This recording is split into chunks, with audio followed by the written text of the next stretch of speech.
നമസ്കാരം. ഗുരു ലേണിംഗ് സെൻറ്ററിൻ്റെ മറ്റൊരു ഓൺലൈൻ ഇംഗ്ലീഷ് ഗ്രാമർ സെഷനിലേക്ക് എല്ലാവർക്കും സ്വാഗതം. ഇന്ന് നമ്മൾ പഠിക്കാൻ പോകുന്ന ഗ്രാമർ പോർഷൻ ദ വേർബ്, ക്രിയ എന്താണെന്നാണ്. നമുക്കെന്താണെന്ന് നോക്കാം. ജനറലി ക്രിയ എന്ന് വെച്ച് കഴിഞ്ഞാൽ ഒരു പ്രവൃത്തിയെ സൂചിപ്പിക്കുന്ന പദത്തിനെയാണ് ക്രിയ എന്ന് പറയുന്നത്. A word that express an action or a state of being, ഒരു അവസ്ഥ. ഒന്നുകൂടി പറയാം. ഒരു വാക്ക്, ആ വാക്ക് ഒരു പ്രവൃത്തിയെ സൂചിപ്പിക്കുന്നു. പ്രവൃത്തി എന്ന് പറഞ്ഞാൽ ഒരു ആക്ഷൻ അല്ലേ? പ്രവൃത്തി എന്ന് പറഞ്ഞാൽ ആക്ഷനാണ്. അപ്പം ഒരു വാക്ക്, ഒരു പ്രവൃത്തിയെ സൂചിപ്പിക്കുന്ന വാക്ക്, പ്രവൃത്തി മാത്രമല്ല ഒരു അവസ്ഥയെയും സൂചിപ്പിക്കുന്ന വാക്ക്. Simple. A word that expresses an action or a state of being, അതിനെയാണ് വേർബ് എന്ന് പറയുന്നത്. രണ്ട് എക്സാമ്പിൾ വളരെ ഈസിയാണ്. എക്സാമ്പിൾസിലൂടെ നമുക്ക് മനസ്സിലാക്കിയാൽ ഇറ്റ് ഈസ് വെരി ഈസി. ഇവിടെ നോക്കൂ, ഇവിടെ രണ്ട് example sentence. Ramu laughs, Ramu is happy. ഒന്ന്, രാമു എന്ത് ചെയ്യുന്നു എന്നുള്ളതാണ് ഇവിടെ പറഞ്ഞിരിക്കുന്നത് അല്ലേ? രാമു ലാവ്സ്, രാമു ചിരിക്കുന്നു. ചിരിക്കുന്നു എന്നുള്ളതാണ് ഇവിടുത്തെ പ്രവൃത്തി. ചിരിക്കുന്നു. ഇവിടെ രാമു ഇസ് ഹാപ്പി എന്നുള്ളതാണ്. രാമു ഇസ് ഹാപ്പി, അത് രാമുവിൻ്റെ കണ്ടീഷൻ, സ്റ്റേറ്റ് ഓഫ് ബീങ് എന്ന് സ്റ്റേറ്റ് ഓഫ് ബീങ്ങിനെയാണ് എക്സ്പ്രസ് ചെയ്യുന്നത്. അയാളുടെ ഇപ്പോഴത്തെ അവസ്ഥേനെയാണ് എക്സ്പ്രസ് ചെയ്യുന്നത്. സോ ദിസ് ഇസ് അവസ്ഥയാണ്. ഇവിടെ നമ്മൾ രാമു എന്താണ് എന്നുള്ളൊരു അവസ്ഥ, ഒരു സ്റ്റേറ്റിനെയാണ് സൂചിപ്പിക്കുന്നത്. ഓക്കെ. ഒന്ന്, ഒരു action word. Action words can be anything. Writing, I write അല്ലേ? ഞാൻ എഴുതുന്നു. എഴുതുക എന്നുള്ളതാണ് ആക്ഷൻ വേർഡ്. ഇരിക്കുന്നു, ചിരിക്കുന്നു, ചിരിക്കുക, വായിക്കുക, കളിക്കുക, ഇതെല്ലാം ആക്ഷൻ വേർഡ്സ് ആണ്. So if you look around yourself you can see thousands of action words. If you see people around, look at them and identify the actions that are being done by them. അവർ ചെയ്തുകൊണ്ടിരിക്കുന്ന പ്രവൃത്തികൾ identify ചെയ്യുക. എന്നിട്ട് അതിൻ്റെ English വാക്ക് എന്താണെന്ന് നോക്കാം. നമുക്കൊരു exercise ആയിട്ട് ചെയ്യാവുന്നതാണ്. നിങ്ങളെ ചുറ്റിലും ആളുകൾ ഏതൊക്കെ പ്രവൃത്തികളിൽ ഏർപ്പെട്ടിരിക്കുന്നു എന്ന് that you have to identify and write them down. ആ വാക്കുകളായിരിക്കും വേർബുകൾ. പ്രവൃത്തി സൂചിപ്പിക്കുന്ന പദമാണ് ആക്ഷൻ വേർഡ്സ്, അല്ലെങ്കിൽ ഒരു സ്റ്റേറ്റ് ഓഫ് ബീയിങ്, ഒരു അവസ്ഥയെ സൂചിപ്പിക്കുന്ന പദങ്ങളാണ് വേർബ്സ് അഥവാ ക്രിയകൾ. നമുക്കിവിടെ ഒരു ക്രിയാഫോമിന്, ഒരു വേർബിന് there are 5 different forms are explained here, listed out here.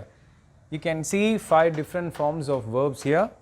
The first one is base form, second one is s form, third one ing form, fourth one past form, fifth one past participle form. Like this we have 5 different forms of verbs and that are written on the board. You can see that. ഇനി ഓരോന്നും ഏതാണെന്ന് നോക്കാം. Base form. Base form എന്ന് പറഞ്ഞാൽ എന്താണെന്ന് നമുക്ക് ആ പദത്തിൽ തന്നെ അറിയാം. ഏറ്റവും അടിസ്ഥാന രൂപം, ഒരു വാക്കിൻ്റെ ഏറ്റവും അടിസ്ഥാന രൂപം, ഒരു അറ്റാച്ച്മെൻറ്റ്സും ഇല്ലാതെ. ഇപ്പം ഫോർ എക്സാമ്പിൾ ഇവിടെ തന്നിരിക്കുന്ന 2 വാക്കുകൾ ശ്രദ്ധിക്കാം. ആസ്ക് എന്നുള്ളതും ലേൺ എന്നുള്ളതുമാണ്. ആസ്ക് ഒരു ബേസ് ഫോമാണ്. സീറോ ഫോം എന്ന് പറയും. Zero form. ഈ വേർബിൻ്റെ കൂടെ മറ്റു വാക്കുകളോ ആൽഫബറ്റ്സ് സ്പെല്ലിങ്സോ ഒന്നും ആഡ് ചെയ്തിട്ടില്ല. അത് ഓരോന്നും ഓരോ രീതികളിലാണ് ഉപയോഗിക്കുന്നത്. അത് നമുക്ക് ഡീറ്റെയിൽഡായിട്ട് വരും ദിനങ്ങളിൽ പഠിക്കാം. എങ്ങനെയാണ് വേർബ്സ് അത് ഡിഫറെൻറ്റ് പേർപ്പസിന് വേണ്ടി ഉപയോഗിക്കുന്നതെന്നുള്ളത് നമുക്ക് വരും ക്ലാസ്സുകളിൽ പഠിക്കാവുന്നതാണ്. ഇവിടെ ask, learn, sit, okay, right,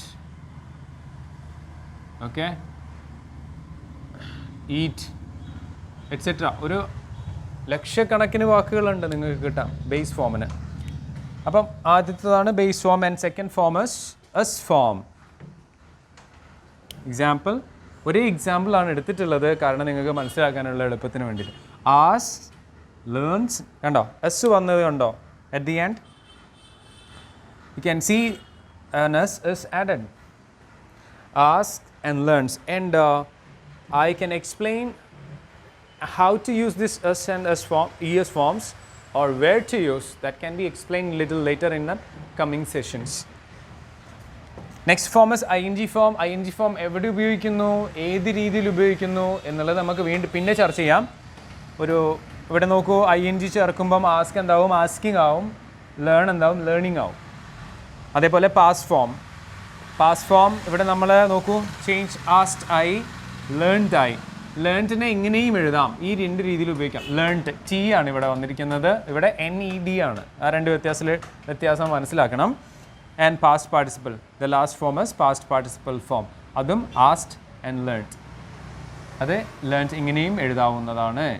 അപ്പം altogether we can say there are 5 forms of verbs used in English. Basically 5 forms are used in English. They are base form, S form, ING form, past form and past participle form. So ഒന്നുകൂടി നമുക്ക് repeat ചെയ്യാം. Verbs are action words or the words that express a state of being. Okay, and example നമ്മൾ ഇവിടെ കണ്ടു. And there are 5 different forms. അത് explain ചെയ്തു. Okay, ഇനി നമുക്ക് പറയാനുള്ളത് ബി ആണ്. സോറി, ഇതൊരു ഇറഗുലർ വേർബാണ്. നിങ്ങൾക്ക് കാണാം ഈ പദം, ഈ ഒരു വാക്ക് പല ഇംഗ്ലീഷ് സെൻറ്റൻസുകളിലും നിങ്ങൾക്ക് കാണാവുന്നതാണ്. പക്ഷേ ഇത് ഡയറക്റ്റ്ലി ഇങ്ങനെ ഉപയോഗിക്കുന്നതിനേക്കാൾ കൂടുതലായി നിങ്ങൾക്ക് കാണുന്നത് am, is, are, being, were, was, been എന്നുള്ള രൂപത്തിലായിരിക്കും സെൻറ്റൻസിൽ കാണുന്നത്.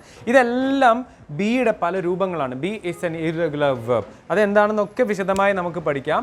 But before that you have to understand a verb and its different classifications.